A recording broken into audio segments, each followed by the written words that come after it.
Non-stop turbulence continues for Boeing this week as more than 30,000 workers are now on strike as the aerospace giant tries to turn the page from a pair of deadly crashes in 2018, 2019, a door blowout earlier this year, a string of mistakes and mishaps in between, and of course the ensuing stock plunge.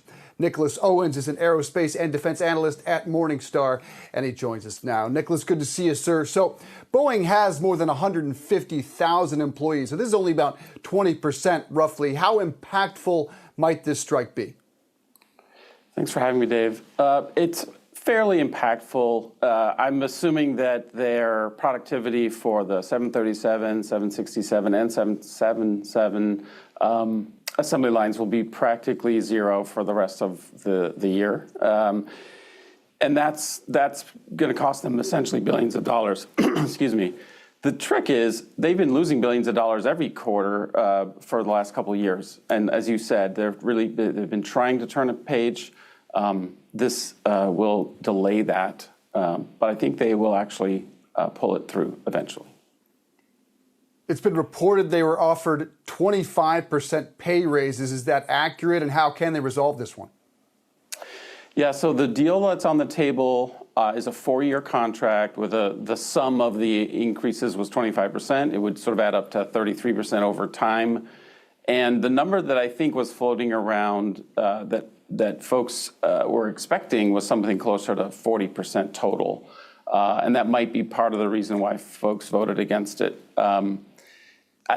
In retrospect, I think the strike might have been inevitable in that the sentiment was pretty resentful within the union, given some of the history, the way Boeing has treated with this union in the past.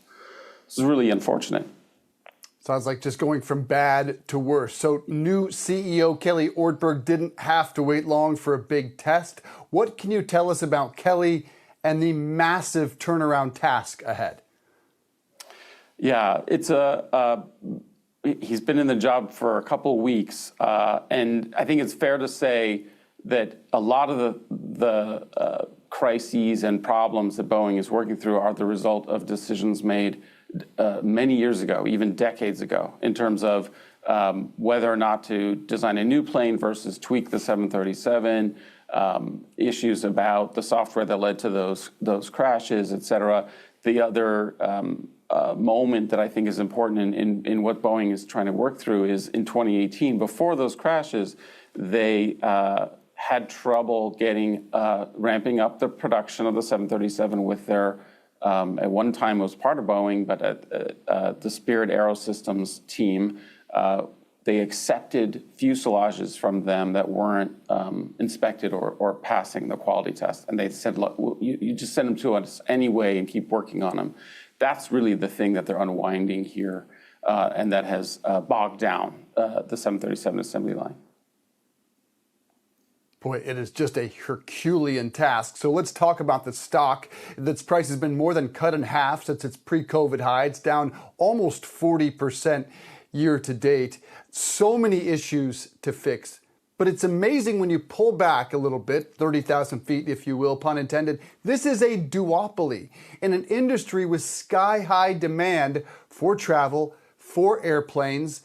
At some point, is this a good buy, or is this just a business that's not investable? I think it's a great question. And, even with all these calamities, you could say, the impact to my valuation of Boeing from the strike is, you could say, only a $3 reduction in my fair value estimate. It went from 219 to 216, and it's trading in the 150s now.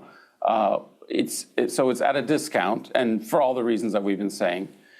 But there is, like you said, long runway of demand for the planes in an industry that is served by only 2 manufacturers. Airbus can't make them fast enough, right? So it's not like they could just come in and take market share, and airlines order these planes years in advance. So it's not like just buying a different box of cereal, right? That is what underpins the long-term story of Boeing, is that they have a very strong industry position, an in-demand product that is incredibly, as they are proving, difficult to make, technically complex with lots of unique stuff. And so my valuation, which is based on the long term and the assumption that they will eventually return to a steady state of producing more of their planes, there's some value there. The question is, are there more bad headlines to come, say, in the next 6 months, a year, before the good headlines start really hitting? When they clear their back inventory and send all the rest of the planes back, to China that are on order, all these things could add up to nice cash flows and so forth. But in the meantime, you have bad headlines like all the machinists are on strike. Yeah, certainly a bad headline. Another bad headline related to their space program, because their Starliner space capsule returned without the precious cargo, being the 2 astronauts who are stuck in space for what looks like several more months into next year. What does this mean? Might they abandon that business altogether and leave it to Elon Musk? Yeah, it's an interesting question. One aspect of what's going on with Boeing right now is they might make some decisions because of their cash flow that they might not otherwise have made, right? So they're going to need to preserve cash. And so selling their launch business has already been essentially confirmed, that they have a joint venture with Lockheed that is the launch business that Elon Musk has disrupted quite thoroughly with SpaceX.